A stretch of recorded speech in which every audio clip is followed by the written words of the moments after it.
अस्सलाम वालेकुम and welcome to बारान रहमत विद मी सिद्रा इकबाल। उम्मीद करते हैं कि आप सब खैरियत से होंगे और आज माशाल्लाह से रमज़ान मुबारक का पहला जुम्मा, यानी वैसे ही हम कहते हैं कि दिनों का सरदार है और हफ्ते में इंतज़ार किया जाता है जुम्मे का, क्योंकि यानी हमारे पास जो हवाले मौजूद हैं और बिलखुसूस हदीस मुबारक भी है कि इसमें एक लम्हा ऐसा होता है जिसमें तमाम दुआएं कबूल होती हैं। वैसे तो अल्लाह तबारक व तआला हमारी शहरत से भी ज़्यादा करीब है, वो हमारे दिलों का हाल जानता है और हमारी हर इल्तिजा, हर दुआ को वो सुनता है।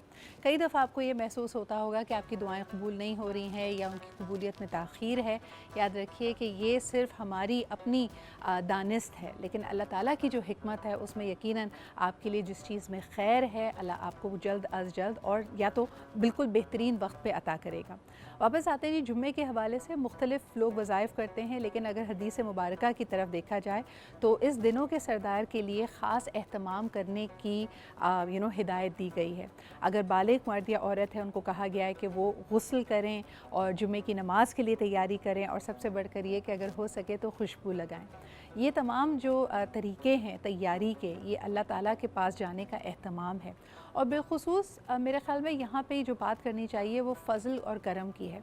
हम आज भी दुनिया के ऐसे मुस्लिम ममालिक की आपको मिसालें देते हैं जहाँ कहा जाता है कि लोग अपनी दुकान खुली छोड़कर हरम पाक या जामे मस्जिद की तरफ दौड़ लगा देते हैं, दीवाना वार जाते हैं, अपनी नमाज़ पढ़ते हैं और फिर वापस आके कारोबारी ज़िंदगी में दोबारा मगन हो जाते हैं।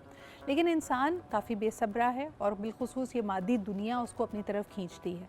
हम अक्सर ये देखते हैं कि लोग ये समझते हैं कि जी मेरी मेहनत से या मेरे विजिलेंट रहने से मेरा कारोबार तरक्की करेगा। जब तमाम कारोबार ज़िंदगी और तमाम मामलात ज़िंदगी में फ़ज़ल सिर्फ़ अल्लाह ताला का ही है, तभी कुछ हो सकता है, हमारा और आपका कोई कमाल नहीं है।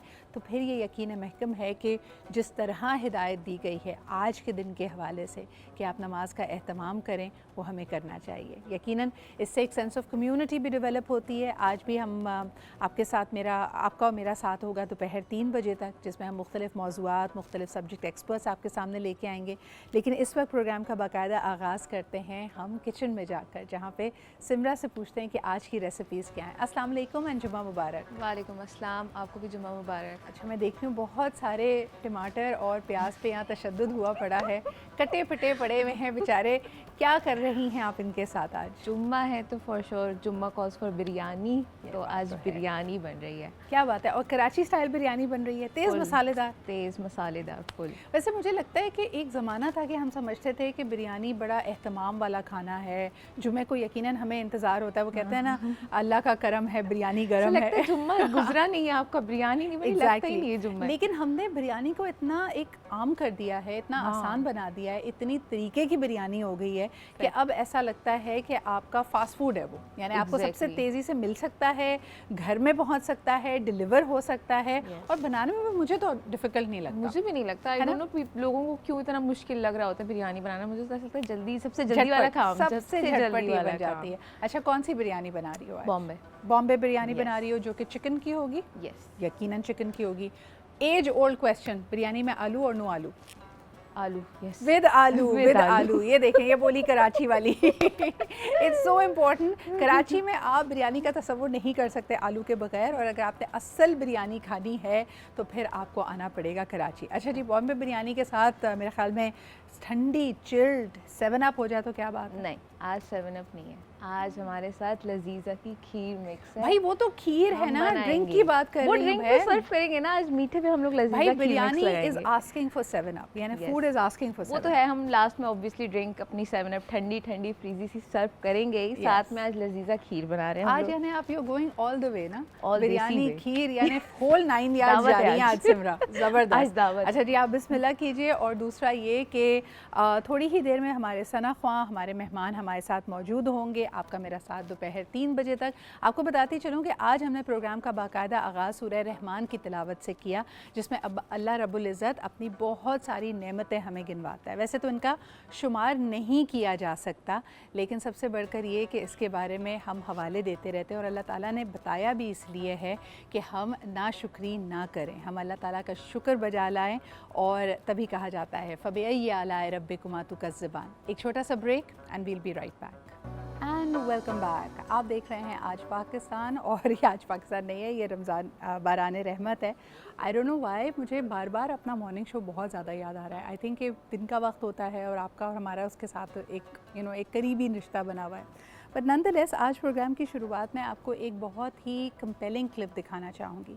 ये कल मेरी नज़र से गुजरी और आज जब हमने प्रोग्राम की शुरुआत सूरह रहमान से की तो हम अक्सर ये एहसास करते हैं कि हमारे इर्द गिर्द बहुत सारी नेमतें हैं, लेकिन हम फिक्सेटेड होते हैं उन चीज़ों पे जो हमारे पास मौजूद नहीं हैं। क्या हमें पता है कि अल्लाह ताला ने बिन मांगे, बग़ैर गिड़गिड़ाए, बग़ैर इल्तिजा किए हमें कितना कुछ नवाजा हुआ है, और जब हम उसको फ़ोकस में लेके आते हैं तो यकीनन ये वो एक लम्हा हो सकता है जिसमें सब कुछ बदल जाए। आज प्रोग्राम की शुरुआत करते हैं अल तैयब में तिलावत करने वाले इस प्यारे से बच्चे से, जिसकी तिलावत को सुनने के लिए बहुत बड़ी तादाद में लोग पहुँचे। अब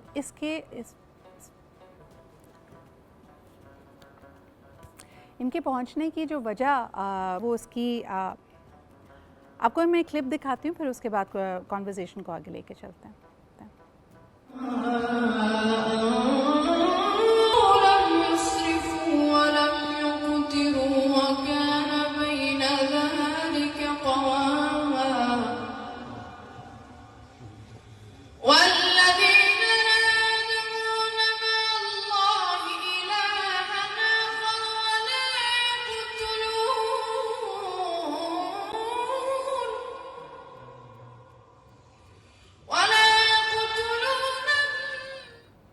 जब आपकी टीम ही आपका साथ ना दे रही हो तो आप कुछ भी सोच लें, कुछ भी प्लान कर लें, वो इसी तरह आपको स्क्रीन पे नज़र आएगा। मेरा इरादा था कि मैं आपको दिखाऊं कि किस तरह बिन मांगे अल्लाह ताला ने जो हमें हवा से खमसा दिए हैं वो हमारे लिए कितने अहम होते हैं। ये अल तैयब मस्जिद का जो क्लिप था, ये एक मासूम से बच्चे का था जो बहुत ही खूबसूरत तिलावत कर रहा था। बड़ी तादाद में वहाँ पे लोग पहुँचे उसकी तिलावत को सुनने के लिए। ये अल्जीरिया का एक मस्जिद है जहाँ का ये वाक़या है। लेकिन अनहोनी बात यह है कि ये बच्चा जो तिलावत कर रहा है वो ब्रेल में कुरान हकीम को पढ़ते हुए कर रहा है। यानी आम तौर पे हमारे घरों में कुरान हकीम पढ़ा होता है और हम उसकी तरफ देखते हैं, कभी हम उसको एक वजीफ़े की तरह इस्तेमाल कर रहे होते हैं। लेकिन क्या खूबसूरत इस बच्चे की किरत का अंदाज़ है वो आपने देखा। और आज बिलखुसूस इनको बुलाने का मकसद भी और इससे प्रोग्राम की शुरुआत करने का मकसद भी, वो ऑर्गेनाइजेशन जिसको मैं आज फ़ीचर करना चाहती हूँ LRBT, वो भी काम करती है आपकी विजुअल डेफिशिएंसीज़ को दूर करने के लिए। अगर आप देख ना पाएँ इस दुनिया के खूबसूरत रंगों को तो आपका लाइफ एक्सपीरियंस बुरी तरह मुतासर होता है। लेकिन ये ब्लाइंडनेस प्रिवेंटेबल है और इसके लिए इदारा कोशा है। आज हमारे पास मौजूद हैं डॉक्टर आमना अली जो कि सीनियर कंसल्टेंट हैं पीडियाट्रिक ऑप्थोमोलॉजी की और एट दी LRBT, और ताहिर अब्बासी साहब हमारे साथ मौजूद हैं जो कि HR को और कम्युनिकेशंस को हेड करते हैं। बहुत बहुत शुक्रिया ताहिर साहब आपकी मौजूदगी का यहाँ पे। मुझे ये बताइए कि हमेशा ही हम LRBT को फ़ीचर करते हैं as one of those organisations जिसने एक यकीनन बहुत गहरा इम्पैक्ट पाकिस्तान की सोसाइटी पे छोड़ा है। पाकिस्तान के करोड़ों लोगों को इसने इम्पैक्ट किया है, क्योंकि जितने हज़ारों लाखों लोगों का इलाज होता है उनसे मुंसलिक लोग भी तो इसके बेनिफिशरीज़ बन जाते हैं। मुझे ये बताइए कि इस दफ़ा ख़ास तौर पे मैं अगर आपकी कम्युनिकेशंस देख रही थी, आपने फोकस किया है कि पैदाइशी तौर पे जिन बच्चों में ये प्रॉबिलिटी होती है कि वो विजुअली इम्पेयर्ड हो सकें, इसके बारे में थोड़ी वजाहत दीजिए। पहले तो शुक्रिया बहुत बहुत आपका बुलाने का, and you been a great supporter of LRBT। मैं थोड़ा सा हिस्टोरिकल पर्सपेक्टिव दे देता हूँ आपको। ये इदारा 1984 में इसकी इब्तदा हुई थी और आज 39 साल के बाद तकरीबन कोई 58 मिलियन लोगों को ये इलाज कर चुका है। लेकिन सवाल इतना बड़ा है कि अभी भी 26 मिलियन लोग ऐसे हैं जो कि इलाज के मुंतज़िर हैं। बीनाई लौटाई जा सकती है। इस पे एक तकरीबन 90% वो अफराद हैं जो बिल्कुल एक छोटे से ऑपरेशन के ज़रिए दोबारा देखने के काबिल हो सकते हैं। ये इदारा की जो एग्जिस्टेंस है वो इसी वजह से है कि हम उन 26 मिलियन अफराद का इलाज कर सकें जो कि बिनाई से महरूम हैं या बिनाई में तकलीफ़ हो रही है उनको देखने में।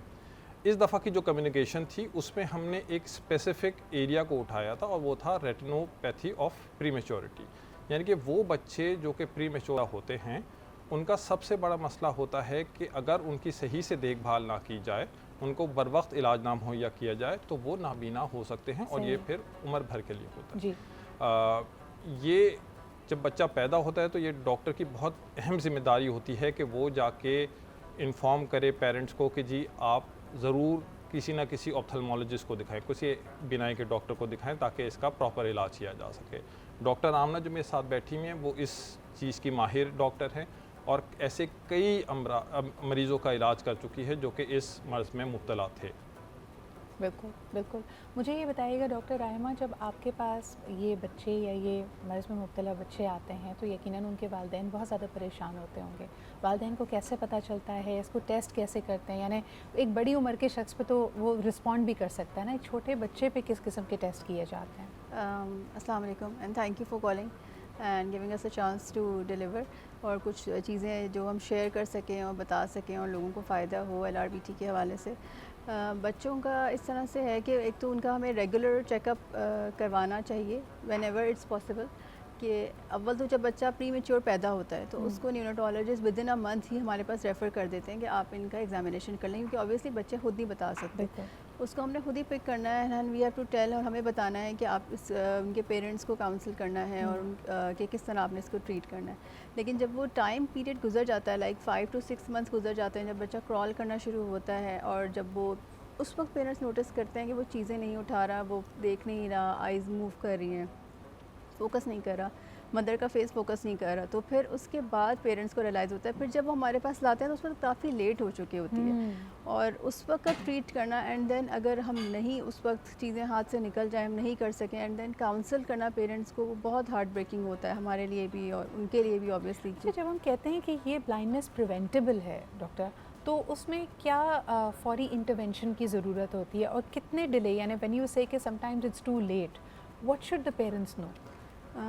पेरेंट्स को हाँ, जब हम बात करते हैं प्री मेच्योरिटी की तो it comes to the team work, like neurotologist से स्टार्ट होता है। जो न्यूरोटोलॉजिस्ट होते हैं, डॉक्टर्स जो होते हैं न्यूरोटोलॉजी टीम के अंदर, वो रेफ़र करते हैं, वो काउंसिल करते हैं पेरेंट्स को and they have to bring us within a month. हाँ, उनको ये जो है कि ये अब ये चीज़ हाथ से निकल गई है, ये रियलाइज़ होने में बहुत टाइम लग जाता है। तो पेरेंट्स को यूजुअली पता नहीं चलता, बस जस्ट उनको आकर विज़िट करना है, स्क्रीन कराना is very important to save the eyesight in this case of prematurity. और वेन एवर और भी बहुत सारी डिजीज़ हैं, जैसे कैटरेक्ट्स भी, जैसे आजकल भी अगर कभी हम 2 मंथ्स के बच्चे को बोलेंगे कैटरेक्ट है तो या कुछ और कोई भी इशू, तो इतने छोटे बच्चे में भी मोतिया हो सकता है क्या? हाँ। इसी तरह से पूछते हैं। हाँ। तो बिल्कुल ऐसा ही है, पैदाइशी भी हो सकता है। तो पैदा होते ही एक एग्जामिनेशन होता है जिसमें स्क्रीन कर लिया जाता है कि कोई ऐसा कोई प्रॉब्लम तो नहीं, and then they refer to us. उसके बाद वो हमारे पास रेफ़र करते हैं, जब तो उसी वक्त हम उन्हें बता देते हैं कि ये सिलसिला है, इस वक्त आपको इस वक्त ट्रीट कर लेना चाहिए। सही। अच्छा ताहिर साहब, एक चीज़ जो जहन में आती है कि हम बड़े शहर में रहते हैं, हम इन चीज़ों को फॉर ग्रांटेड लेते हैं कि जी अगर ज़रूरत बवक्त ज़रूरत आप किसी भी स्पेशलिस्ट तक आपकी रसाई हो सकती है, और LRBT का यहाँ पे मेन मरकज़ मौजूद है।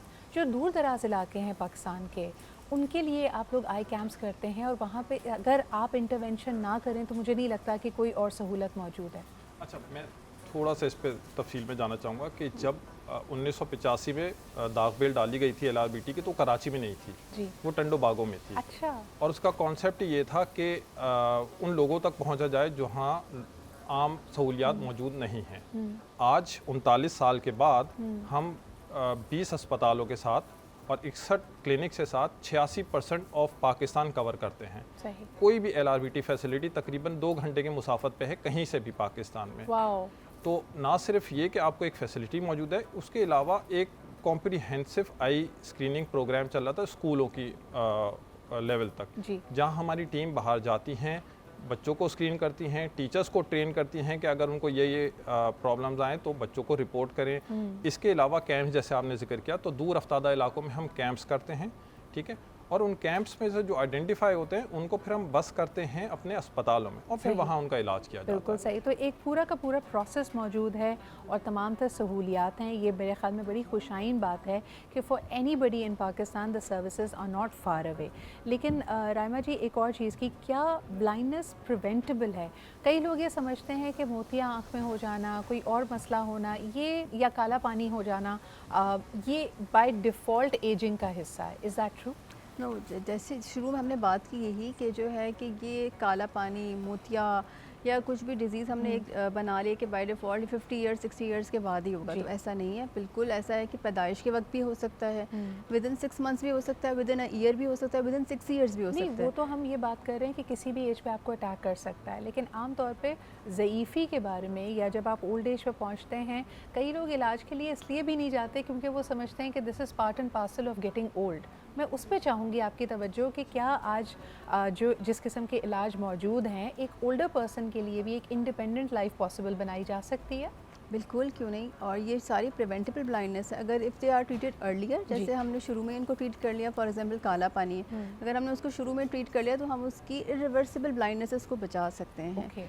And then this is cataract, that is preventable blindness. उस पेशेंट को हम अगर ट्रीट कर लें विद इन टाइम, तो हम उसको, बच्चों को तो ख़ासतौर पर टाइम बहुत इंपॉर्टेंट है, बड़ों में भी जब कैटरेक्ट 50 ईयर्स के बाद ही जब भी डेवलप हो, तो अगर हम उसको ट्रीट कर लें तो वो they can see the world, मतलब बहुत अच्छे से वो दुनिया में ज़िंदगी गुजार सकते हैं। अच्छा जी, आम तौर पे अगर आप बच्चों की तरफ नज़र डालें, आज हर दूसरे तीसरे बच्चे की आपको नज़र कमज़ोर नज़र आएगी, वो बहुत ज़्यादा स्क्रीन टाइम उसका बढ़ा हुआ होगा, पता भी बहुत लेट चलता है, आपको पता तब चलता है जब उसके वाकई स्पेलिंग मिस्टेक्स बहुत ज़्यादा आने लग जाएं।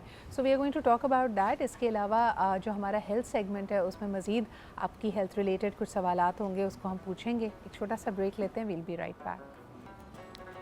Welcome back after the break. LRBT team हमारे साथ मौजूद है, डॉक्टर आमना अली और ताहिर अब्बासी साहब, और यकीनन ये एक ऐसा इदारा जिसको हम शोकेस इसलिए करते हैं because they do some fantastic work. ख़ास तौर पे सैकड़ों हज़ारों फैमिलीज़ पाकिस्तान की इनसे मुस्तफ़ीद होती हैं। ROP पे इनका इस दफ़ा का जो सालाना ऐड होता है वो फोकस कर रहा है, जिसमें सबसे अहम रोल स्क्रीनिंग का है। छोटे बच्चों में अगर ब्लाइंडनेस को प्रिवेंट करना है and if there is a risk, तो सबसे पहले उनको कहा जाता है कि वो जाएं और स्क्रीनिंग करवाएं। अगर आप स्क्रीनिंग में ताख़ीर करते हैं तो फिर इरिवर्सिबल डैमेज हो सकता है, जिसका जिक्र अभी यहाँ पे किया जा रहा था। इसके अलावा आपको बताते चलें कि हमारे साथ मौजूद हैं doctor Rahima Sheikh, who's a nutritionist, doctor Zara Shah जो कि एक डर्माटोलॉजिस्ट हैं, और फास्टिंग से रिलेटेड यानी रोज़े की हालत में क्या चीज़ें आपका जो चेहरे का ग्लो है वो ख़राब नहीं होने देती, आपकी हेल्थ को अच्छा रखती हैं, आपकी इम्यूनिटी को बूस्ट रखती हैं, ये इनसे हम जानेंगे। सबसे पहले अगर मैं राइमा आपसे शुरुआत करूं, एक जो कॉमन मसला अभी सुनने में आ रहा है वो ये कि इफ्तारियां तो अभी मेरे ख्याल में लोगों ने पाँच इफ्तारियां ही की हैं, लेकिन people have been complaining of an upset stomach. Is it a bug, is it a virus that is going around, या इसकी वजह कोई खाने में ऐसी चीज़ है जैसे हम बाहर का ज़्यादा खाने लग जाते हैं, ऑयली चीज़ों का इस्तेमाल है? What's your understanding? पहले तो रमज़ान बहुत बहुत मुबारक आपको भी बहुत बहुत मुबारक हो। अच्छा देखिए, सबसे पहले जो इस वक्त हमारे पास केसेस आ रहे हैं ना, वो स्टमक अपसेट के आ रहे हैं या आइदर हमारे पास चेस्ट इन्फेक्शन के आ रहे हैं। एक तो मौसम का इतना ट्रांजिशन के दिन में गर्मी, रात में सर्दी, ये जो एक ट्रांजिशन चल रही है मौसम की, इस वजह से भी मसले आते हैं, क्योंकि वायरस जो होता है वो आपका इनएक्टिवेट होता है, फिर देन एक्टिवेट होता है, तो लोगों को यहाँ पे एक मसला आता है। काफ़ी एक साइंटिफिक बात हो जाती है जिसकी हम नहीं चाहते। फिर अगर आप नॉर्मल बात करें तो लोग तेल का इस्तेमाल बहुत करने लगते हैं और लोगों को ऐसा लगता है कि क्योंकि हमने सहरी के बाद अब पहला खाना जो इफ्तार में खाना है उसमें हमने सब कुछ खा लेना है, हमने ओवर ईटिंग करनी है, उसमें वो समोसे पकोड़े भी खाते हैं, उसमें वो जो है तली हुई चीज़ों के अलावा ऐसी चीज़ें भी खाते हैं जो बहुत मिर्च मसाले में बनी हुई होती हैं। इन सब चीज़ों का इस्तेमाल, फिर उसके ऊपर जो है चीनी से भरे हुए शरबत का इस्तेमाल। अब आप हमेशा ये गौर करें कि जहाँ चीनी बहुत ज़्यादा हो जाएगी किसी भी चीज़ में, जो सिरप्स वगैरह शरबत लोग इस्तेमाल करते हैं, वो हमेशा आपको जो है वो लिक्विड स्टूल जो है ना वो पास करवाएगा। तो इसलिए हम बोलते हैं कि चीनी का ज़्यादा इस्तेमाल इफ्तार में ख़ास तौर पे ना करें, क्योंकि आप एकदम से आपका ग्लूकोज लेवल पूरे दिन में डाउन होता है और आप एकदम से कोई भी चीनी की चीज़ लेंगे तो वो स्पाइक कर जाएगा, यानी आपका ग्लाइसीमिक इंडेक्स भी स्पाइक करेगा। दूसरा ये कि आपका रनी स्टमक हो सकता है। लेकिन तीसरी चीज़ ये कि इस वक्त मैं देख रही हूँ कि जो हमारे यहाँ पकौड़े वगैरह बन रहे होते हैं या जितना स्ट्रीट फूड खाया जा रहा है इस वक्त, उसमें हम टेम्परेचर कंट्रोल्स पे ध्यान नहीं दे रहे, हम हाइजीन की बात नहीं कर रहे। मौसम वैसे ही थोड़ा सा बाइपोलर चल रहा है, शाम के वक्त आपको ठंड महसूस हो रही है, दोपहर में शदीद गर्मी है। तो इमेजिन कीजिए कि अगर कोई चीज़ आपने पहले मैरिनेट करके रखी हुई भी है और हिफ़्ज़ान सेहत के उसूलों के मुताबिक आप उसको बनाना भी चाहते हैं, तब भी उसमें टेम्परेचर फ्लक्चुएट कर सकता है। So that would be a problem. चीज़ें सब्जियाँ ये जो हम धोकर रख देते हैं, खुले माहौल में रख देते हैं, आप देखें आपने धो के सब्ज़ी रख दी किचन के इन्वायरमेंट में, आपके बराबर में चिकन भी रखी हुई है, जी ठीक है, सब्ज़ी भी है, वो दोनों आपस में क्रॉस कंटामिनेट कर रही हैं। फिर उसी कटिंग बोर्ड पे आप चिकन भी काट रहे होते हैं, उसी कटिंग बोर्ड पे आप सब्ज़ी भी काट रहे होते हैं, वो वहाँ से क्रॉस कंटामिनेशन हो जाती है। क्योंकि हम बहुत ऐसे चिकन तो हम बहुत प्रॉपर्ली वॉश नहीं करते, क्योंकि वैसी जो चिकन हमारे पास आती है वो इतनी कंटामिनेट होकर आती है, फिर आप उसको बहुत वैसे तो वॉश नहीं करते जैसे इंडस्ट्रियल वॉशेज़ होते हैं, तो वहाँ से आपके पास आता है। फिर सबसे बड़ा आता है तेल। एक तेल मैंने जो पहले रोज़े को इस्तेमाल किया वो मैं 10वें 11वें 12वें रोज़े तक उसी में पकोड़े समोसे तलती रहूँगी, वो ऑक्सीडाइज्ड हो जाएगा। अच्छा, ये घर में तो हम फिर भी ख्याल कर लेते हैं, लेकिन जो बाहर यानी हम देख रहे हैं कि स्ट्रीट वेंडर्स वगैरह जिस तेल का इस्तेमाल कर रहे हैं वो तो बाकायदा डीजल पकौड़े आपके अच्छा बनते नहीं हैं। बताऊँ सिद्रा, मैंने जी। अभी इंस्टा पे हैक्स देख रही होती हूँ, लोग बोलते हैं कि आप तेल में सोडा डाल दें, ठीक है, वो तेल साफ़ हो जाएगा। मैं लोगों को ये बताना चाहती हूँ कि एक दफ़ा आपका तेल एक टेम्परेचर पे गया, उसके बाद जो है वो रेंसिड हो जाता है, ऑक्सीडाइज्ड हो जाता है, उसके मॉलिक्यूल्स चेंज हो जाते हैं, उसकी सारी ट्रांजिशन चेंज हो जाती है। अब आप उसको सोडा डालें, बेकिंग सोडा डालें, कुछ भी डालें, वो वापस अपनी असल शक्ल में नहीं आएगा, वो आपके लिए उतना ही मुज़िर है। रहमा कि जब आप ये सोडा या मुख्तलिफ और इस किस्म के हैक्स कर रहे होते हैं, हम सिर्फ चाहते हैं कि उस वक्त तेल का रंग ज़रा काबिल कबूल हो जाए, रंगत पे हमारा सारा फोकस चला जाता है। हमारा चला लेकिन जाता यही है। सवाल अगर ज़रा आपके पास लेके आऊँ, मुझे बताएं कि जब हम इतना मीठा, इतना ऑयली चीज़ें खा रहे हैं तो स्किन ब्रेकआउट्स बड़े कॉमन हैं, और right before Eid you can see that a lot of people would have acne. क्या रेकमेंड करेंगी? देखिए, स्किन जो है डिहाइड्रेट हो जाती है। जब हम बहुत ऑयली स्टफ़ खा रहे होते हैं तो स्किन डिहाइड्रेशन की तरफ जाती है, डिहाइड्रेशन होगी तो ब्रेकआउट्स होना स्टार्ट होते हैं। तो इसलिए आई वुड रिकमेंड कि आप वाटर इनटेक, जब नॉन फास्टिंग आवर्स है उसमें वाटर इनटेक अच्छा करें ज़्यादा से ज़्यादा। उसके साथ साथ फूड्स जो रिच हैं ओमेगा 3 फैटी एसिड्स जैसे डेट्स, नट्स एंड सीड्स, उसका इस्तेमाल ज़्यादा से ज़्यादा करें। वाटरी बेस जैसे क्यूकम्बर, सेलरी, वाटरमेलन, जिससे आपकी स्किन नरिश हो और हाइड्रेट हो। और कोलेजन प्रोडक्शन के लिए आप इस्तेमाल करें ज़्यादा से ज़्यादा विटामिन सी रिच फूड। आजकल ऑरेंज है, स्ट्रॉबेरीज़ हैं, ब्लूबेरीज़ हैं, वो लेंगे तो आपकी स्किन का कोलेजन प्रोडक्शन बढ़ेगा और ऑटोमेटिकली ब्रेक डाउन कम होगा। बिल्कुल सिर्फ ऑयली स्टफ़ की वजह से ड्राइनेस, डिहाइड्रेशन होती है, इसी वजह से हो रहा होता है। अच्छा Zara, you have come at the right time. अगर हम बात कर रहे हैं, अभी 5-6 रोज़े गुजर चुके हैं एंड 25 डेज़ लेटर लोग अभी से ईद की तैयारियों में मशगूल हैं। आप शॉपिंग देखें शुरू हो चुकी है, प्री बुकिंग हो चुकी है अगर आपने रेडीमेड जोड़ा लेना है, या इसके अलावा इस वक्त खोज लगाई जा रही है कि what will be the best design, what will be my look on day 1, day 2, day 3। बहुत जल्द लोग ग्लो अप की बात करना शुरू कर देंगे।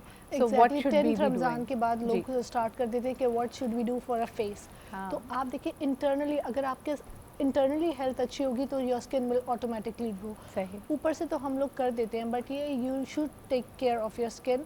इंटरनल हेल्थ अच्छी रखें, आपकी स्किन, हेयर, नेल्स तीनों अच्छे हो जाएंगे। अच्छा, मुझे एक और चीज़ आप सब लोगों से डिस्कस करनी है कि जब हम बात करते हैं किसी भी मामले की, यानी चाहे वो हेल्थ का मामला हो, हमारी ज़ाहिरी ब्यूटी एंड एस्थेटिक्स का मामला हो, या फिर अगर हम फैमिलीज़ की काउंसलिंग करें जिनका कोई प्यारा किसी बड़े मुश्किल दौर से गुजर रहा हो, इन सब चीज़ों में आपका माइंडसेट और आपका रेजिलियंस बहुत इंपॉर्टेंट होता है। डॉक्टर आमना, ये मैं आपसे पूछना चाहूँगी, आप day in and day out इतने मरीज़ों से और उनकी फैमिली से डील करते हैं। एक मरीज़ यानी बच्चे की बात की जाए तो उसको तो पता भी नहीं कि उसके इर्द गिर्द क्या हो रहा है, तो माइंडसेट ये बनाने में हो सकता है समटाइम्स जो इलाज है वो पेचीदा होगा, उसमें वक्त लगेगा, 100% रिकवरी मुश्किल है, हो सकता है एक आंख ज़ाया हो गई है, एट्सेट्रा एट्सेट्रा। इन सिचुएशन से डील करने के लिए जब आप काउंसल करती हैं तो उनको मेंटली कैसे रेडी किया जाता है?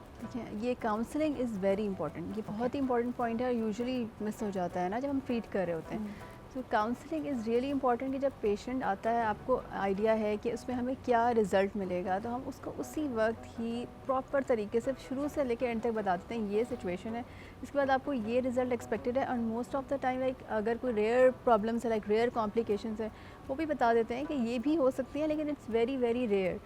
तो आप अल्लाह पे अच्छा भरोसा रखें, इंशाल्लाह अल्लाह पे भरोसा रखें, इंशाल्लाह ताला अच्छा ही होगा, क्योंकि अल्हम्दुलिल्लाह रिज़ल्ट्स आर गुड।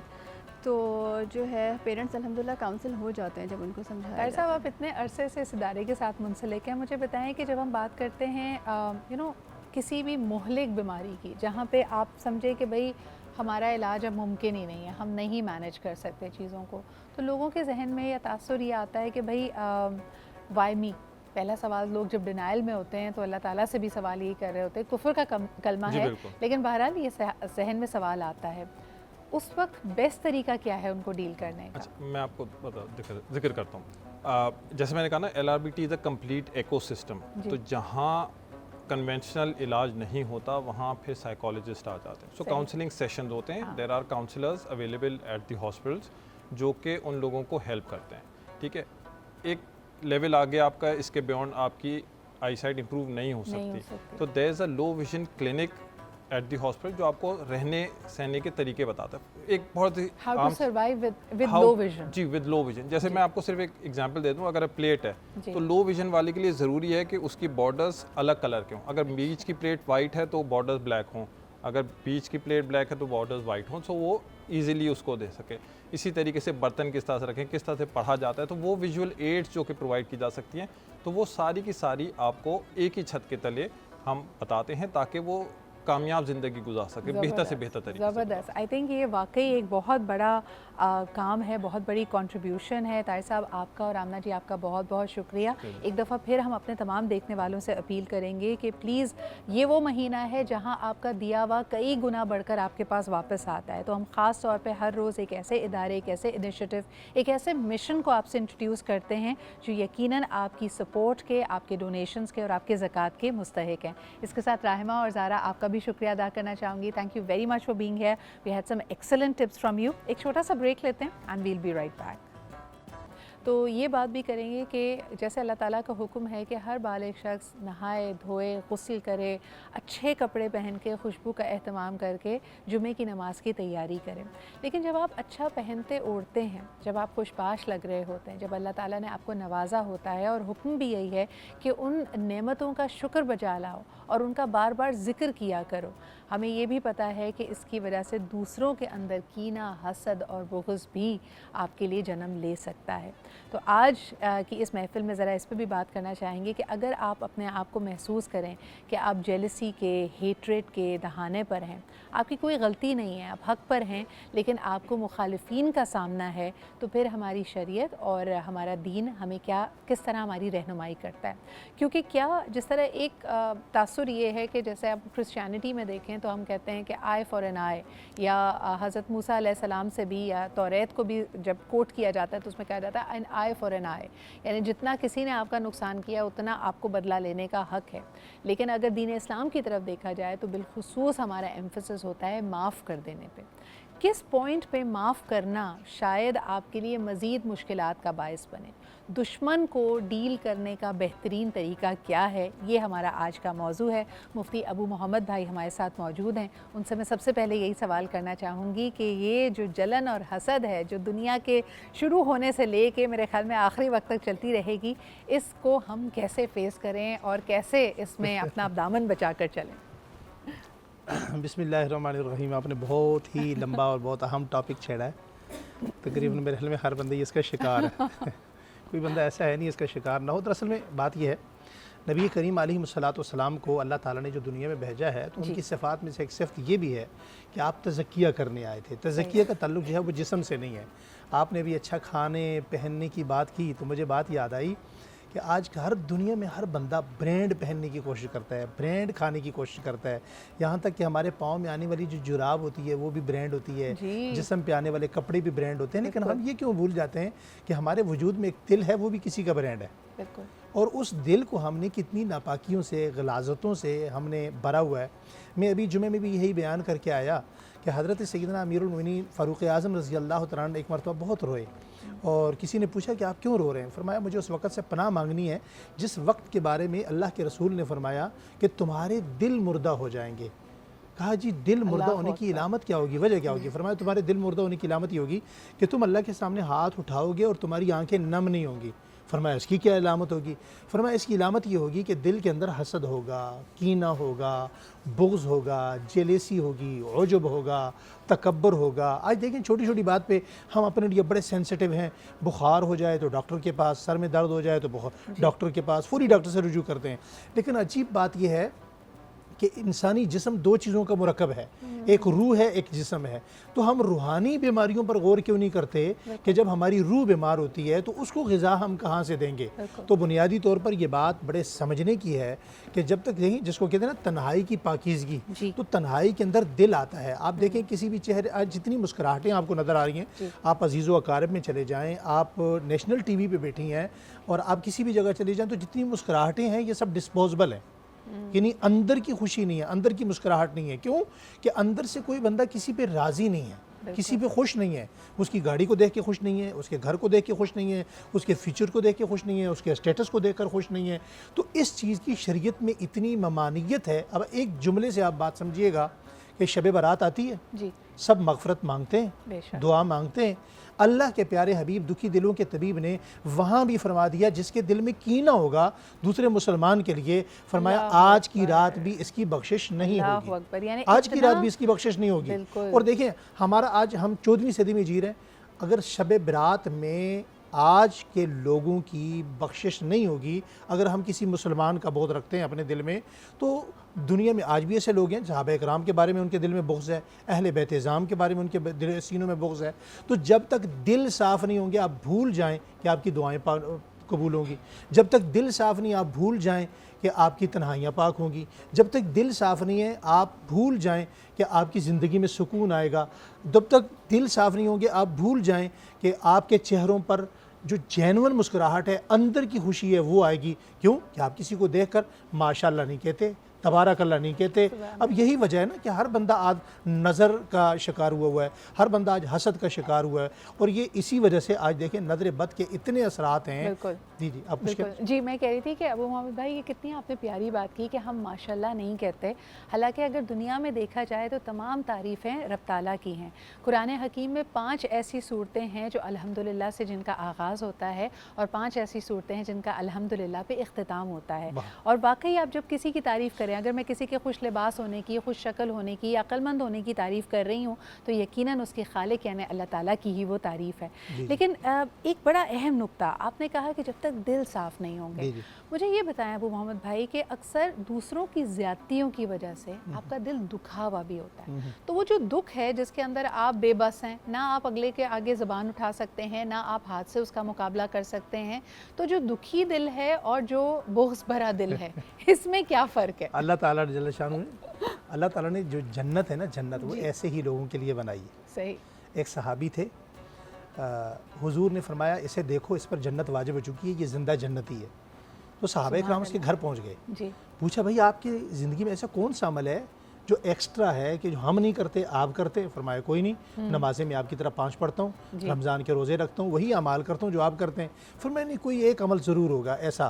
फरमाया वो एक अमल ये है कि जितने लोग रोज़ाना दुनिया में मुझे तकलीफ़ देते हैं, रात को मैं उनको माफ़ करके सोता हूँ। सुभान अल्लाह। इससे बड़ा अमल कोई नहीं जी। है। आपको एक अजीब बात बताऊँ, इस पर एक हदीस का तर्जुमा सुना देता हूँ, मुख्तसर, लंबी हदीस है लेकिन बहुत मुख्तसर इख्तिसार के साथ। हज़रत उबादा बिन सामित, बाद लोग आपकी ज़िंदगी में ऐसे होंगे, हमारी बहनों की ज़िंदगी में होंगे, हमारी ज़िंदगी में ऐसे होते हैं जो माफ़ी के काबिल नहीं होते।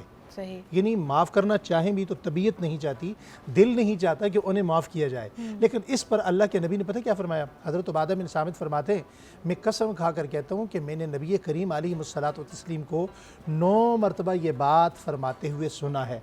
आपने फरमाया तुम किसी ऐसे बंदे को माफ़ करो जो तुम्हारे यहाँ माफ़ी के काबिल ना हो, अल्लाह ताला ने मुझे फरमाया मैं तुम्हें वहाँ माफ़ करूँगा जहाँ तुम माफ़ी के काबिल नहीं सुभान हो। अल्लाह। और हम सब कहीं ना कहीं अपने कहीं आप ना को कहीं ऐसा गुनाहगार जी, पाते देखिए हैं। कहीं बेशक। तो दूसरा बंदा मेरी ज़िंदगी में ऐसा है कि वो माफ़ी के काबिल, तो कहीं मैं भी होऊंगा ना कि मैं माफ़ी के काबिल नहीं होऊंगा। तो हम जब इस नहज पर आते हैं ना, हमारा स्टेटस ये बनता है, तो फिर अल्लाह ताला हमारे लिए यहाँ के फ़ैसले नहीं वहाँ के फ़ैसले फरमाते हैं। सही, बहुत ज़बरदस्त बात है ये, और ये मेरे ख्याल में आज जुम्मे के रोज़ इस बात का जिक्र होना बहुत ज़रूरी था। अस्मा जैन ने भी हमें ज्वाइन किया है, जो कि माहिर नफ्सियात हैं। बहुत बहुत शुक्रिया अस्मा जी आपकी मौजूदगी का। एक ब्रेक का मुझे कहा जा रहा है और साथ ही एक कॉल भी आई हुई है, लेकिन पहले कॉल ले लेते हैं जी। हेलो जी, अस्सलाम वालेकुम। वालेकुम सलाम। सदरा कैसी हैं आप? अल्हम्दुलिल्लाह मैं बिल्कुल ठीक ठाक, आप कैसी हैं? मैं भी ठीक, आपकी बहुत सारी दुआएं। मैं बात कर रही हूँ आयशा कराची से। जी आयशा जी, क्या कहना चाहेंगी, कोई सबसे सवाल पहले करना तो ये चाहेंगी? कहूँगी कि आप बहुत प्यारी लग रही हैं, आपका बाया बहुत अच्छा लग रहा है, खूबसूरत तरीन, और आपका बात करने का अंदाज बहुत आला। शुक्रिया, बहुत शुक्रिया आपका। और आपके जो टॉपिक है आज का, उसके साथ ये कहूँगी कि हम किसी को पसंद कर रहे हैं और किसी की तारीफ कर रहे हैं, अब जी। उस तारीफ के दौरान अगर हमारे दिल में उस तारीफ करते करते हमारे दिल में उनके लिए हसद आ गया कि आप अच्छे लग रहे हैं, मैं भी उनकी तरह बनना चाह रही हूँ, हसद आ गया, तो अब मैं वो खुद से नहीं ला रही, लेकिन वो जो आ जाता है अचानक वाला, तो उसका क्या है मतलब? बहुत अच्छा सवाल है आयशा, बहुत शुक्रिया कॉल करने के लिए। क्या इसका जवाब हम ब्रेक से पहले ले सकते हैं? अच्छा जी, इसका जवाब ले लेते हैं अबू मोहम्मद भाई से कि ना चाहते हुए भी अगर रश्क या हसद के जज्बात दिल में आ जाएं तो क्या किया जाए? जी जी, इसके मुतल्लिक़ अबू बकर कासानी रहमतुल्लाह अलैह ने बहुत खूबसूरत अमल बताया जी। कि जिस बंदे का आपके दिल में हसद हो, बुग़्ज़ हो, आप बर्दाश्त न कर सकते हो, आप रोज़ाना 5 वक्त की नमाज़ पढ़ने के बाद आप अपने लिए दुआ बाद में मांगें, पहले उसके लिए दुआ मांगें कि या अल्लाह उसकी मोहब्बत मेरे दिल में डाल दे। तो ये शर्तिया इलाज है, हमारा अपना भी आज़मूदा इलाज है। कहीं ना कहीं हम भी मरीज़ होते हैं कि जिसके लिए दुआ की जाती है अल्लाह ताला उसकी मोहब्बत से ज़रूर नवाजते हैं, और ऐसी मोहब्बत आती है फिर वो जाती नहीं है। सुभान अल्लाह। तो आप आई जो थिंक कि अपने दिल को पाक करना, साफ़ करना ज़्यादा अहम है, और उसका एक इतना आसान सा नुस्खा आपको बता दिया गया। अच्छा जी, अस्मा भी हमारे साथ मौजूद हैं। अस्मा जी, आपकी जो फील्ड है माहिर नफ्सियात के तौर पर, नफ्सियात की रूह से इसको समझते हुए, व्हाट इज़ जेलसी? जेलसी एक नेचुरल रिस्पॉन्स है और ये कभी कभी बहुत इंटरनलाइज होता है कि आपका एक पर्सनल एक्सपीरियंस होता है। इतना आप इंटरनली सोचते हैं कि मेरे में शायद कोई कमी है, इनसिक्योरिटीज़ आपकी होती हैं जिसकी वजह से आप सामने वाले से, सेकंड पार्टी से जेलस होना शुरू हो जाते हैं। तो ज़रूरी नहीं कि कभी सामने वाला ही आपको जेलस फील करा रहा है या कुछ ऐसे सिम्टम्स दे रहा है, कुछ बुरा फील करा रहा है। कभी कभी आपकी अपनी इनसिक्योरिटीज़, आपकी अपनी अंदर का जो इनर क्रिटिक होता है वो आपको एक फ़ियर में डाल देता है कि जैसे आपको कोई थ्रेट है, सामने वाले से कोई ख़तरा है, और आपको जेलसी फील होना शुरू हो जाती है। कभी कभी रिलेशनशिप्स को लेके जेलसी होती है कि मुझसे ज़्यादा सामने वाले के लिए वो इम्पोर्टेंट ना हो जाए, मुझसे ये दूर ना हो जाए मेरा बहुत कोई करीबी जैसे हमारे घरों में रिश्ता। आम बात की जाती है कि बेटे की शादी तो बड़े चाव से कर देती हैं, लेकिन वालदा जो होती है वो अपने आप से दूरी भी बर्दाश्त नहीं कर पा रही नहीं होती। कर पाती। She is seeing the wife as a competition. Right. तो जो आपके वैल्यूड रिलेशनशिप्स होते हैं उनके लिए आप थ्रेट फील करें अगर कोई थर्ड पार्टी से, तो आपकी जेलसी होना बैट नेचुरल है। तो कभी कभी होता है कि आप इस चीज़ को, अपनी इंटरनल जो चीज़ें हैं उनको प्रोजेक्शन कर देते हैं सामने वाले पे। सही। और एक इसका, अगर सिद्रा मैं आपसे दूसरा बड़ा इंटरेस्टिंग पहलू डिस्कस करूं तो इसको हम साइकोलॉजी में शेडो भी कहते हैं। सही। यानी कि आपकी shadow अपनी, side। आपकी जो शेडो होती है, यानी सही। आप सामने वाले से किसी चीज़ से जेलस फील कर रहे हैं, कंपटीशन कर रहे हैं अंदर ही अंदर, और उसको आप सामने वाले के ऊपर प्रोजेक्ट कर देते हैं और आप लेबल कर देते हैं कि ये पर्सन आपसे जेलस है। सुपर। तो वो आपके, हम साइकोलॉजी में इस पे शेडो वर्क पे बहुत काम करते हैं कि आप अपनी सेल्फ अवेयरनेस की तरफ आएँ।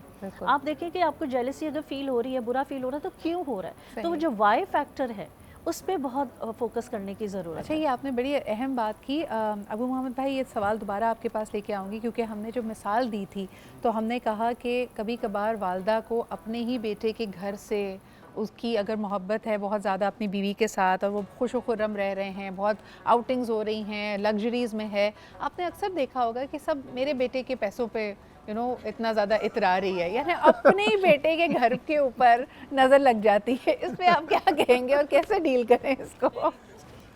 ये सवाल का जवाब तो बहुत मुश्किल सवाल है, ये तो खुद कई जगह जवाब देना पड़ जाना। तो गुजारिश ये है, हमें शरीयत की फार्मेलिटीज़ का हर वक्त ख्याल रखना चाहिए। अव्वल तो हमें माइंड ही ये बनाना चाहिए, हमारे यहाँ जो जॉइंट सिस्टम, फैमिली सिस्टम है, ये जॉइंट फैमिली सिस्टम इस्लाम के मुनाफी है। हमें ये देखना चाहिए कि जैसे ही हमारा बेटा बड़ा हो रहा है और हमने उसकी शादी की तो उसे सेपरेशन देनी चाहिए। उसकी बीवी का, मियाँ बीवी का, दोनों का आपस में, ये इस्लाम ने एक हुकूक रखे हैं कि वो अपनी सेपरेशन लाइफ को रखें, और उनके लिए अलग हुकूक रखें कि वो सेपरेट होते हुए भी अपने माँ बाप का बहुत ख्याल रखें। बिल्कुल। अब जब मैं ये जुमला कहता हूँ, कई जगह मुझे फेस करना पड़ा इस चीज़ को कि जी आप तो बच्चों को वालिदैन से जुदा कर रहे हैं, तो मैं इस जुमले के एवज़ ये कहना चाहूँगा कि आज पूरी दुनिया में लोग मुर्शद तलाश करते हैं। हम इसके पीरी मुरीदी के ख़िलाफ़ नहीं, मैं ख़ुद साहिब निस्बत आदमी हूँ, किसी से बैत हूँ, लेकिन मेरा मानना ये है कि अगर आप सेपरेट भी रहते हैं तो सबसे बड़ी मुर्शद आपके लिए आपकी माँ है। सुभान अल्लाह। सबसे बड़ी पीर आपके लिए आपकी माँ है, आपके वालिद साहब हैं। आप दीगर लोगों के जाकर हाथ चूमने के बजाय आप अपनी माँ के हाथ चूमें, आप दीगर लोगों के कदमों में बैठने के बजाय अपने वालिद के कदमों में बैठे। हमें अहले बैत इज़ाम से, सहाबा इकराम से इसकी बड़ी खूबसूरत एग्जाम्पल मिलती है। हज़रत हसन बिन अली रज़ी अल्लाह तआला अन्हु कितनी बड़ी शख्सियत हैं, उनके बारे में हज़रत अली रज़ी अल्लाह तआला अन्हु से किसी ने पूछा कि आप हर मामले में हज़रत हसन से मुशावरत क्यों करते हैं? फरमाया मुझे हसन के जहन में रसूलुल्लाह का फ़ाहम नज़र आता है। सुभान अल्लाह। आप इससे भी आगे देखें कि उसके बावजूद हज़रत हसन कितनी बड़ी पर्सनालिटी हैं और वो कभी अपने वालिद हज़रत अली के साथ बराबर बैठे नहीं, कभी उनसे आगे चले नहीं। किसी ने पूछा आप इनके बराबर बैठे नहीं, फरमाया वालिद के साथ बराबर में बग़ैर इजाज़त के बैठना शरन ठीक नहीं है। तो हमें इन शरीयत की फॉर्मेलिटीज़ को अगर हम रखें तो मेरे ख्याल में हर बंदे का अपनी जो दर्जा बंदी है वो बरकरार रहेगी, और माँ के दिल में कभी ये नहीं आएगा कि हमारी उस पर जो है ना वो अयाशियाँ हो रही हैं, वो उनका हक है। अच्छा, ये बड़ी इंटरेस्टिंग क्योंकि बात है आजकल अस्मा हर एक को बड़ा हम इजीली, ख़ास तौर पे जब जेलसी या किसी की तरफ से किसी भी नेगेटिविटी को हम फेस करते हैं, बेशक वो वक्ती हो, किसी आप कॉन्फ्लिक्ट में चले जाएं, we are very quick to label people as narcissist. यार ये तो नार्सिसिस्ट हैं, इनका तो कोई इलाज ही नहीं हो सकता, ये तो हसद जलन अपने डीएनए में लेके पैदा हुए हैं। राइट। क्या ये एनपीडी यानी नार्सिसिस्टिक पर्सनालिटी डिसऑर्डर वाकई इतना आम और इतना कॉमन हो चुका है? और सेकेंडली, इज़ इट पॉसिबल कि आपका अगर if you are living with somebody who may have these tendencies, तो उसके साथ आप सर्वाइवल कैसे अपना, यानी आप थ्राइव कर सकते हैं या उससे अलहदगी ही इख्तियार करनी पड़ेगी आपको? इस पे डिपेंड करता है सबसे पहले ये कि आपकी ओपन कम्युनिकेशन होनी चाहिए, आप उस चीज़ को अवेयरनेस में लाएं, बिकॉज कुछ चीज़ें ऐसी हैं जो हम सबकॉन्शियसली कर रहे होते हैं, हमारे बिहेवियर, जिसमें इवन नार्सिसिस्टिक पर्सनालिटीज़ भी वो अवेयर नहीं होती कुछ अपने ऐसे बिहेवियर से कि कब हम इतने टॉक्सिक हुए, वो मानते ही नहीं। तो वो भी एक वजह है कि हम उनको पहले वो अवेयरनेस देने की कोशिश करते हैं कि थोड़ा सा वो उस चीज़ की रिकग्निशन तो करें कि ये प्रॉब्लमेटिक बिहेवियर है, क्योंकि वो उनके लिए नहीं है तो वो उसको फेस नहीं करना चाहते। तो पार्टनर्स पहले ओपन कम्युनिकेशन करें, ऐसा ट्रस्ट बिल्ड करें कि जहाँ पे इतनी बात हो सके, और अगर इतनी टॉक्सिक सिचुएशन है कि आप बात करें तो वो और वर्स्ट सिचुएशन हो जाए, तो फिर उसमें ये हो सकता है कि आप थोड़ा सा इमोशनली अपने आप को कंपोज करें कि इतना डिपेंडेंट ना हो, कि आपको वैलिडेशन आना ज़रूरी है नार्सिसिस्टिक पार्टनर्स। अच्छा, ये बड़ा बिकॉज़ वो वैलिडेट नहीं करते। एब्सोल्युटली। जी, मैं इसको सिर्फ ये जुमला यहाँ पे कहना चाहती थी कि जब आपसे कोई हसद महसूस कर रहा हो तो आप खुद इतने विक्टिम बन जाते हैं, उस वक्त आप यानी उसके एक तरह से कैदी हैं, आप जस्टिस भी उसी से चाह रहे होते हैं, आप रिकग्निशन अपनी तकलीफ़ की भी उसी शख्स से चाह रहे होते हैं। एक छोटे से ब्रेक की तरफ बढ़ते हैं और फिर वापस आके इस गुफ्तगू को कंप्लीट करेंगे। सुभान अल्लाह, निदा ज़ैदी की आवाज़ में आप ये बहुत ही खूबसूरत सा कलाम सुन रहे थे। बहुत शुक्रिया आपकी भी आमद का और यहाँ मौजूद होने का। आज ब्रेक पर जाने से पहले हम जिक्र कर रहे थे कि अगर हसद, बुग़्ज़ और जेलसी का आप शिकार हो रहे हों, आपका दिल साफ़ करना सबसे बड़ी आपकी अव्वलीन तरजीह होनी चाहिए इस रमज़ान मुबारक। लेकिन हर मीठा बोलने वाला शख्स, हर तारीफ़ करने वाला शख्स मुमकिन नहीं है कि आपके लिए अच्छाई अपने दिल में रखे। तो ऐसे मीठी छुरी से कैसे बचा जाए? मरियम, ये सवाल मैं तुमसे भी कर लेती हूँ। मुझे बताओ कि अक्सर तुम्हारी फील्ड में या ज़िंदगी में I am sure you must have met people जो आपको लगता है यार चेहरे पे तो जब बात करते हैं मुझे लगता है ये मेरे खैर ख्वाह हैं, लेकिन बाद में कुछ पता चलता है कि यार इन्होंने तो पीठ में छुरा घोंपा है, फिर क्या करती हो? हमेशा होता है, हमेशा होता है, हमेशा होता है। मेरी जो दोस्त बैठी हुई हैं वो इसलिए मुझे देख के हंस रही हैं क्योंकि मेरे साथ इस रमज़ान में भी यही हुआ है। इस रमज़ान में भी हुआ? Oh my God. जो पिछले साल जो मेरे साथ नात ख्वाएँ थी जिनको मैंने आगे किया, आज वो उधर बैठी हुई हैं और उन्होंने मुझे काट कर दी, और जेलसी में जैसे अच्छा, ये प्रोफेशनल जेलसी बहुत ज़्यादा होती है, फैमिलीज़ में भी होता है। अस्मा जी, इसका हल क्या है? क्योंकि ये इंसान को बेचैन तो करता है, यानी आपको दिल में एहसास हो रहा है, नाइंसाफ़ी का एहसास हो रहा है। ठीक है, हम हद्दुल इम्कान कोशिश करें, मैं अबू मोहम्मद भाई से भी इसका हल पूछूंगी कि भाई दिल को साफ़ कैसे करें, आपने एक मुख्तसर तरीका दिया, लेकिन इंसान है, तकलीफ़ होती है, क्या किया जाए उस वक्त? इस पे नेचुरली तो यही होता है कि कभी कभी इंसान या तो बहुत कोल्ड हो जाता है, वो भी उनको फॉलो करना शुरू हो जाते हैं कि मैं भी, अब मुझे किसी ने काटा है तो मैं भी काटूं। ये एक नेगेटिव पहलू होता है। तो कुछ लोग ऐसे होते हैं कि वो इस तरफ चल पड़ते हैं, तो वो भी उन्हीं की तरह हो जाते हैं। लेकिन अगर इसको आप राइट वे में पूछो तो फिर ये है कि आप अपने आप की सेल्फ इस्टीम पे काम करें, अपने कॉन्फिडेंस पे, अपनी कॉम्पिटेंस पे, अपने आप कितने कॉम्पिटेंट हैं। आपको लगता है कि इसके अंदर भी बाउंड्रीज आर एट प्ले? यानी अगर कोई शख्स जेलस है और चले आपका नुकसान कर देता है तो कहीं ना कहीं आपने उसको एक्सेस दिया हुआ है, there is some kind of an emotional charge, there is some kind of a boundary being cross, तभी तो आपको महसूस भी हो रहा है ना? राइट सिद्रा, इस पे हम लोग कॉन्सेप्ट पे काम करते हैं, cause. You should be always at cause.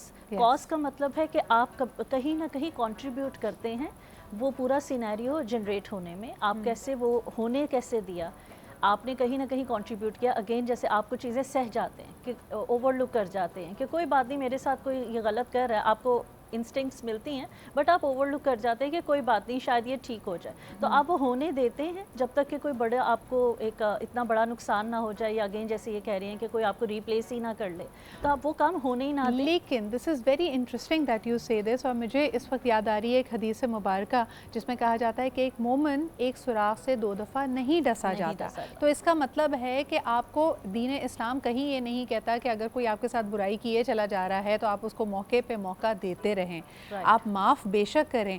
लेकिन कल मैं कहीं पढ़ रही थी अबू मोहम्मद भाई कि फॉरगिव एंड फॉरगेट जो अंग्रेज़ी में कहा जाता है, इसका हमारे दीन से कोई ताल्लुक़ नहीं है। आप बेशक माफ़ करें लेकिन याद ज़रूर रखें, फॉरगेट नहीं करना है। ये सही है बात? आपने पहले बहन से सवाल किया था, मैं इसमें एक बात ऐड कर रहा हूँ कि जब ऐसी नौबत आ जाए तो क्या बंदे को इलादगी इख्तियार करनी चाहिए।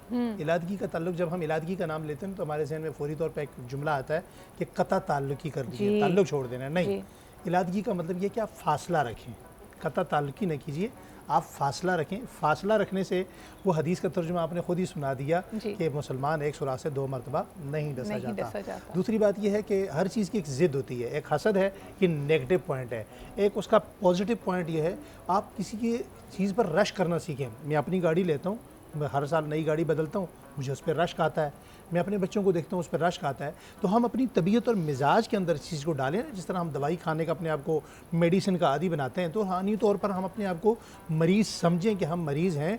तो हमने, हमारी दवाई ये है, मेडिसिन ये है कि हमने अगले की चीज़ पर रश करना है, उसका घर देखना है, रश करना है, उसकी खुशी देखनी है, रश करना है, उसके बच्चों को देखना है, रश करना है, हसद नहीं करना। और अगर इसको शरीयत में अल्लाह के नबी की ज़ुबान में पूछ लें तो अल्लाह के नबी सल्लल्लाहु अलैहि वसल्लम ने फरमाया, देखो भाई ये इतनी ख़तरनाक बीमारी है, ये तुम्हारी सारी नेकियों को खा जाएगी। तो कोई भी नेकी करे, रोज़ा तो रख रहे हैं, रमज़ान के रोज़े रखते हैं, नमाज़ें पढ़ते हैं, तरावी रखते हैं, पढ़ते हैं, कुरान पाक पढ़ते हैं, तो ये सारी नेकियां तुम्हारा हसद खा जाएगा। लिहाजा इस बीमारी को इसलिए भी निकालना ज़रूरी है। और ये वो इतनी ख़तरनाक बीमारी है कि जब आसमान पे हुई तो आसमान से नीचे उतार दिया गया शैतान को, और जब ज़मीन पे पहली मरतबा हुई तो भाई ने भाई को कत्ल करवा दिया। आपको एक अजीब चीज़ बताऊँ, आज कल हमारी उम्र बहुत कम होती जा रही है। इब्न क़य्यिम रहमतुल्लाह अलैह ने इस पर कमाल का इंसाइक्लोपीडिया लिखा। वो फरमाते हैं कि ज़िंदगी कम होने की एक इलामत ये भी है कि इंसान पे रश्क नहीं कर रहा। आप रश्क करने का मिजाज बनाएंगे तो अपनी तबीयत में आप हशाशत, मतानत, खुशी महसूस करेंगे। लेकिन जब आप हर वक्त तंग हो रहे हैं, इनसे हसद है, इनसे दूसरे को देखा, तीसरे को, रोड पे जितने लोग नज़र आ रहे हैं 25 करोड़ आवाम में जिसको हम देखते हैं उसी से हमें हसद हुआ जा रहा है, तो इसका मतलब ये है कि आप अंदर ही अंदर घुट रहे हैं और आपकी ज़िंदगी कम हो रही है। तो ज़िंदगी बढ़ाने का बेहतरीन तरीका ये है कि हसद मत कीजिए, रश्क कीजिए। क्या बात है। अच्छा, और रश्क कब हसद में बदल जाता है ये भी हमें पता नहीं चलता। ख़ास तौर पे ये बीमारी आपके पास आती है सोशल मीडिया से, और ये एक लिटरली एडिक्शन है। कल मैं एक बड़ी ज़बरदस्त रील देख रही थी जिसमें उन्होंने कहा कि जो फेसबुक है, इंस्टाग्राम है, टिकटॉक है, ये इसको कोई फ़र्क नहीं पड़ता कि आपका स्टेट ऑफ माइंड कैसा है, आपकी मेंटल हेल्थ कैसी है। उन्होंने सिर्फ एक चीज़ पे काम करना है जिसको वो इंगेजमेंट कहते हैं, कि आप ज़्यादा से ज़्यादा वक्त उनकी ऐप पे गुजारें। और हम भी यही कर रहे हैं, लोगों की तस्वीरें देख रहे हैं, लोगों की रील्स देख रहे हैं, लोगों की आसाइशें देख रहे हैं, उनका तर्ज़ ज़िंदगी देख रहे हैं, और कब वो चीज़ हमारे अंदर सराहियत करके हमारे रश्क को हसद में तब्दील कर देती है, हमें पता भी नहीं चलता। एक कॉलर हमारे साथ है, उनकी बात सुनते हैं। हेलो, अस्सलाम वालेकुम। वालेकुम अस्सलाम जी, कौन साहिबा कहाँ से बात कर रही हैं? जी, मैं आमना बात कर रही हूँ कराची से। जी आमना जी, क्या कहेंगे? सिद्रा बात कर रही हैं। जी बिल्कुल, बहुत अच्छा लगा आज आपसे बात करके। बहुत शुक्रिया। आपका प्रोग्राम हर बार देखते हैं और बहुत खुशी होती है माशाल्लाह आपको देखकर। बहुत शुक्रिया आपकी तारीफ़ करने का। हमारे मौजू के हवाले से कोई सवाल है आपके पास? मौजू के हवाले से तो नहीं, मौजू से थोड़ा हटकर है, अगर आप इजाज़त दें तो मैं पूछूं। चलें, आप सवाल कीजिए प्लीज़। अच्छा, मेरे हस्बैंड मुझसे माशाल्लाह बहुत प्यार करते हैं। हमारी शादी को तकरीबन 11 साल हो गए हैं, लेकिन फिर भी मेरे दिल में ना एक डर सा रहता है, खौफ सा रहता है कि वो कहीं मुझे बिना बताए मुझसे छुप कर ना सेकेंड मैरिज ना कर लें। अच्छा, तो मुझे ये सवाल पूछना था कि क्या सेकेंड मैरिज के लिए फर्स्ट वाइफ से इजाज़त तलब करने की ज़रूरत नहीं है? ठीक है जी, बहुत बहुत शुक्रिया आपके कॉल करने का। ये वो धड़का है जो, जिस तरह अभी मैं सोशल मीडिया की बात कही थी ना, माशाल्लाह, यानी this is the only thing I critic about Pakistani dramas. हर ड्रामे में हर खुश शक्ल इंसान की 2 शादियाँ हो रही हैं, उसकी वजह से देखें हमारे घर में बैठी हुई बेटियाँ बहुत ज़्यादा परेशान हैं। अब मोहम्मद भाई, क्या एक तो देखें दीनी हक शरीयतन ये बिल्कुल जायज़ है, लेकिन बहन का सवाल कि क्या इसके लिए इजाज़त ज़रूरी है? बिल्कुल भी इसके लिए दूसरी शादी के लिए पहली मिसेस से इजाज़त शरीयत में बिल्कुल भी नहीं है। अच्छा, इजाज़त की ज़रूरत नहीं है। ओके। जी जी। इसके अलावा कुछ उनकी दिलजोई भी तो कर दें, आपने तो उनके खौफ को और ज़्यादा पक्का कर दिया। आज पता नहीं मेरी बहन रोज़ा कैसे खोलेगी। नहीं, उन्होंने सवाल किया, उसका जवाब मैंने शरीफ पॉइंट से देना था। जी जी। बाकी अल्लाह नहीं, ताला लेकिन दूसरा, सॉरी आपकी बात कतई कलामी कर रही हूँ, लेकिन उनके सवाल का जो पहला पहलू था कि 11 साल की रफ़ाकत है, अज़दवाजी ज़िंदगी है, यकीनन हो सकता है फैमिली लाइफ बहुत अच्छी गुजरी हो, लेकिन दिल में ये धड़का है, तो ये एक तरह से एक सेंस ऑफ इनसिक्योरिटी है जो कि 11 साल के बावजूद पूरी नहीं हो पा रही। मेरी बहन है, बेटी है, मैं उनको ये कहना चाहूँगा, अपनी बहन बेटी को, कि देखें 11 साल नहीं, 11 दिन में भी अगर बंदा अगले बंदे के साथ समझता है ना, मियाँ बीवी के रिश्ते को अल्लाह ताला ने क्या कहा है, हुन्ना लिबासुल लकुम अंतुम लिबासुल लहुन। लिबास ऐब छुपाता है, तो मियाँ बीवी भी एक दूसरे के ऐब छुपाते हैं। लिबास जीनत का बायस होता है, ये भी एक दूसरे की जीनत का बायस है। तो 11 साल नहीं, 11 दिन में भी बंदा अगले के मिजाज को समझ जाता है कि इसका मिजाज क्या है। उस मिजाज के मुताबिक जो वो चाहते हैं आप अपने आप को उस तरह रखें तो ये नौबत ही नहीं आएगी शादी की। बिल्कुल सही। तो आप क्या समझते हैं कि ये अपने आप को कॉन्फिडेंट कैसे कर सकती हैं? कॉन्फिडेंस कैसे रख सकते हैं? जी, यानी कैसे अपने अंदर ये एतमाद पैदा करें कि भाई जो होगा देखा जाएगा, लेकिन ऐसा कुछ नहीं हो रहा। नहीं, ऐसा कुछ होता नहीं है। हाँ। दरअसल में हम माइंडली तौर पर कुछ ना कुछ हमारे दिमाग में खुद ही एक चीज़ चल रही होती है, ऐसा होता नहीं अमूमी तौर पर। ये तकरीबन ये इनका मसला नहीं है, ये हर दूसरे घर का मसला होता है, हर तीसरे घर का ये मसला है। लेकिन ऐसा होता नहीं है जो समझा जाता है, जो कहा जाता है, जो सोचा जाता है। और हम खदशात को, वसवसों को ख्याल बनाकर अपने दिल में वजूद दे देना, ये अपने आप को अज़ियत देने के मुतरादिफ है। किसी पे इस तरह जो ना, ये जो 3 चीज़ें बड़ी ख़तरनाक हैं, बदज़ुबानी और बदनिगाही, बदगुमानी। ये बदगुमानी इंसान को बहुत ज़्यादा ख़राब करती है। जिसके साथ आपका प्यार का इतना खूबसूरत रिश्ता चल रहा है, 11 साल से आपकी मोहब्बत वाला रिश्ता मियाँ बीवी का चल रहा है, आप उसके मुतालिक बदगुमानी क्यों कर रही हैं? अच्छा, अगर जेलसी के कलमात ज़ुबान से अदा हो, मेरे ख्याल में एक तो ये मेरी बहन ने कॉल की, उनको ये धड़का है कि भाई हस्बैंड उनको छोड़ के दूसरी शादी ना कर लें। लेकिन कई दफ़ा हमने ये भी देखा है कि बहुत प्यारी शरीके हयात अल्लाह ताला लोगों को देता है, लेकिन मर्द या तो शक करते हैं या अपनी ज़बान से उनको तकलीफ़ पहुँचाते हैं। और उसमें बिल्कुल वाज़ेह होता है कि भाई एक हसीन और जमील शरीके हयात आपके साथ है, लेकिन कहीं ना कहीं कोई जेलसी का आंसर है, या तो लोग उसकी बहुत तारीफ़ कर देते हैं, वो जहाँ जाती है तो उसके ऊपर बड़ी अट्रैक्शन आ जाती है। ऐसा पॉसिबल है कि पार्टनर ही अपने पार्टनर से जेलस हो जाए? बिल्कुल ऐसा होता है, जब वो उनकी अगेन इनसिक्योरिटीज़ बढ़ती हैं और वो कहीं ना कहीं देखते हैं कि इसको मुझसे ज़्यादा वैल्यू मिल रही है, इम्पोर्टेंस। जैसे आपने कहा कि अगर वो प्रोफेशनली भी कभी कभी होता है कि अगर वाइफ हस्बैंड से ज़्यादा अर्न करना शुरू हो जाए या किसी पोजीशन पे चले जाएं तो वो हस्बैंड ही इनसिक्योर हो जाता है, जबकि वो जो भी उसकी तरक्की है उसका दोनों का ही एक साथ जॉइंट समझे ये तो अकाउंट है और एक जॉइंट जर्नी है। यानी वो पार्टनरशिप, कंपेनियनशिप का जुज़ ये है जब वो एक दूसरे से जुदा ना समझे। लेकिन उसमें भी कभी कभी ऐसा होता है कि हमने देखा है कि पार्टनर ही दूसरे पार्टनर से इनसिक्योर फील करता है और जेलसी आ जाती है। So this is very interesting that you mentioned that, क्योंकि अगर आप देखें ख़वातीन का तनासुब इसमें ज़्यादा है, लेकिन इसके अलावा भी जो हाईली अकम्पलिश्ड लोग हैं उनकी पर्सनल लाइफ बहुत डिस्टर्ब रहती है। इसमें बहन थोड़ा सा बहुत जी माजरत के साथ, नहीं प्लीज़, सहेलियों का किरदार भी बड़ा होता है। अच्छा, इस पे ज़रा मैं चाहूँगी कि आप थोड़ी सी गुफ्तगू करें, सहेलियों के किरदार के हवाले से क्या मतलब? खुद इसका शिकार हो चुके हैं। अच्छा, तो इसलिए जो ना सहेलियों का और हमारी जो सालियाँ पाक होती हैं उनका भी बड़ा किरदार होता है। मेरे मुताल्लिक़ ये बात मशहूर कर दी गई है, इनकी दूसरी शादी है, इस्लामाबाद में फ्लैट है, फलाना है। अब मैं उनको लेकर गया अपने घर में, फिर मेरे घर में, मेरी इस्लामाबाद वाले घर में मेरी मिसेज़ रहीं। मेरी मिसेज़ ने और मेरी सास माँ ने कहा ऐसा नहीं हो सकता। जब उन्हें यकीन आ गया, फिर पैदा करती है, वसवसे पैदा करती है। और आपने जैसे कहा कि उसमें कभी कभार ऐसी थर्ड पार्टीज भी होती हैं जो बाकायदा काम कर रही हैं। किरदार जो है थर्ड पार्टी का होता है। फिर मैंने यकीन दिलाया, मैंने कहा देखें मैं शादी करना चाहूँ तो कोई मुश्किल नहीं है, लेकिन मेरी बीवी सैयद है, इस वजह से हम नहीं करेंगे। दूसरा वो यतीम है, तीसरा वो हमारे दुखों की साथी है, हम उसे तकलीफ नहीं पहुंचाएंगे। बिल्कुल सही, बहुत बहुत शुक्रिया। अबू मोहम्मद भाई हमारे साथ मौजूद थे, मरियम बख्तियार और हमारे साथ अस्मा जी भी मौजूद थी। अच्छा जी, आपको बताते चलें कि एक दफ़ा फिर हमें कहा जा रहा है कि सदा क्या है भाई, जल्दी से बता दो। मरहबा गुलबहार, मरहबा गुलबहार की तरफ से बाइक्स हैं आपके लिए, और इनके लिए जहाँ प्यार। अच्छा जी, मुझे बताया जा रहा है ये फलों, फूलों और खालिस अर्कियात से तैयार करदा है, and this is Marhaba Gulbahar.